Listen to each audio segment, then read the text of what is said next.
u ndalon vetura duke u prezantuar si polic. Të gjitha pamjet i publikante në TikTok.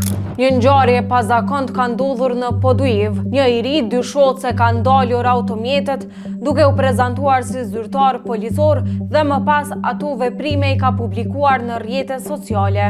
Ngjarja lidhet me datën 04 prill rreth orës 20:10 në grykën e Llapit, ku siç mëson sinjali, përmes informacioneve operative është zbuluar se disa muaj më parë persona me lek reflektues pa shenja zyrtare policore kishin ndalur vetura në rrugën magjistrale Poduiv-Prishtinë, duke u prezantuar si zyrtar. Pas hetimeve, policia ka arritur të identifikojë të dyshuarin si Mevludin Sekiraqen, i cili është shoqëruar në stacionin policor dhe intervistuar, ndërsa një person tjetër është marrë në cilësinë e dëshmitarit. I dyshuari dyshohet se i ka publikuar veprimet e tij edhe në platformën TikTok, ndërsa me urdhër të prokurorit kujdesar, rasti është iniciuar si prezantimi i personit zyrtar, kurse i dyshuari është liruar në procedurë të rregull, gjersa rasti është nën hetim.